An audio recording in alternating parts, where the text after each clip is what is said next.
ತಮ್ಮ ಮನೆ ಮತ್ತು ಶಿಕ್ಷಣ ಸಂಸ್ಥೆಗಳ ಮೇಲೆ ಐಟಿ ದಾಳಿ ನಡೆದ ಪ್ರಕರಣಕ್ಕೆ ಸಂಬಂಧಿಸಿದಂತೆ ಮಂಗಳವಾರ ಆದಾಯ ತನಿಖೆ ಇಲಾಖೆ ಕಚೇರಿಯಲ್ಲಿ ಡಾಕ್ಟರ್ gparameshwara ಅವರು ವಿಚಾರಣೆಗೆ ಹಾಜರಾಗಲಿದ್ದಾರೆ.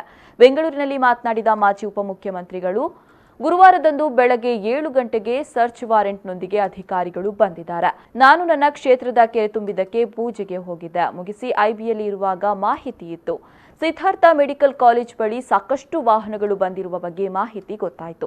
ಬಳಿಕ ಐಬಿಗೆ ಬಂದ ಇಬ್ಬರು ಅಧಿಕಾರಿಗಳು ಬಂದು ಸದಾಶಿವನಗರದ ಮನೆಗೆ ಕರೆದುಕೊಂಡು ಬಂದರು ಎಂದು ದಾಳಿಯ ಬಗೆಗಿನ ಮಾಹಿತಿ ನೀಡಿದರು.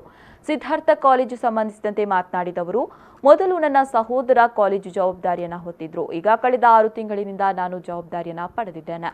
ಕಾಲೇಜಿನಲ್ಲಿ ದಾಖಲಾತಿ ವಿಚಾರವಾಗಿ ನನಗೆ ಗೊತ್ತಿಲ್ಲ. ಕಾಲೇಜು ಕಡೆಯಿಂದ ಮಾಹಿತಿ ಪಡೆದುಕೊಳ್ಳಿ ಎಂದು ಹೇಳಿದ್ದೆ ಎಂದರು. ಪ್ರಕರಣಕ್ಕೆ ಸಂಬಂಧಿಸಿದಂತೆ ಮಂಗಳವಾರ ವಿಚಾರಣೆಗೆ ಬರಲು ಹೇಳಿದ್ದಾರೆ. ವಿಚಾರಣೆಗೆ ಹಾಜರಾಗುತ್ತೇನೆ ಅಂತ ಮಾಜಿ ಮುಖ್ಯಮಂತ್ರಿ ಡಾಕ್ಟರ್ gparameshwara ಹೇಳಿದರು. This is the sacrifice which we have to make time and again. Ultimately, it is serving the people. That is our mandate. Will it be really effect on 2019 Lok Sabha, sir? No, we will prepare for that. We will prepare strongly. We will face the BJP and defeat them. In 28 constituencies, we want to defeat them.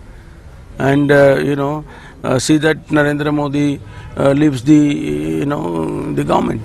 Are you somewhere happy to be a deputy CM, sir? Of course I am happy, but at the same time I also keep in mind there are challenges before me, and challenges not just only to serve the people, the challenges to keep the government intact.